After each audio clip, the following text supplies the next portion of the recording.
Hello friends. അപ്പോൾ ഇതൊരു ദിവസം രാത്രി നമ്മളെ അടുത്തുള്ളൊരു ഷോപ്പിൽ പോയിട്ട് കഴിച്ചതാണ്. നല്ല ടേസ്റ്റ് ഉണ്ട്. തിരുരങ്ങാടിയാണ് കേട്ടോ ഷോപ്പ് വരുന്നത്.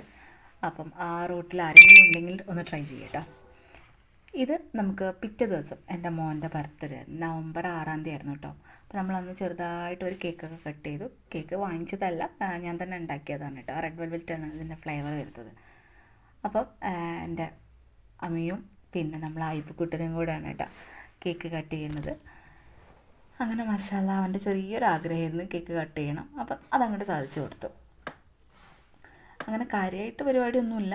അത് ഉണ്ടാക്കി വെച്ചപ്പോൾ മുതലേ ഫ്രിഡ്ജിന് ഒരു ഒഴിവുമില്ല. പിന്നെ അത് വേഗം കട്ട് ചെയ്തതാണ്. എന്നിട്ട് അവനത് ഐബുര് വായിൽ വെച്ച് കൊടുത്തു. അവർ രണ്ടാളും ഹാപ്പി ആയിട്ട് കഴിച്ചു. പിന്നെ നമ്മൾ എല്ലാവരും ഓരോ പീസൊക്കെ എടുത്ത് കഴിച്ചിട്ട് നല്ല ടേസ്റ്റ് ഉണ്ട്. ഞാൻ ഉണ്ടാക്കിയത് കൊണ്ട് പറയല്ല, അടിപൊളി ടേസ്റ്റാണ് കേട്ടോ. പിന്നെ നമ്മൾ ഉച്ചയ്ക്ക് ചെറിയൊരു ലഞ്ചുണ്ട്.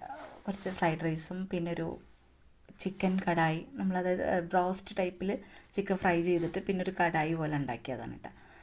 ഫുഡൊക്കെ കഴിച്ച് നമ്മൾ കുറച്ച് നേരം പുഴയൊക്കെ കാണാൻ പോയി, ഒന്ന് ആസ്വദിച്ച് കുറച്ച് നേരം അവിടെ സ്പെൻഡ് ചെയ്ത് ഏതെല്ലാം അന്നത്തെ ദിവസം കഴിഞ്ഞു. നമ്മളെ ലൈഫിൽ ചെറിയ ചെറിയ ഒരു നിമിഷങ്ങൾ അതൊക്കെ നമ്മൾ ആസ്വദിക്കുക കേട്ടോ. Thank you.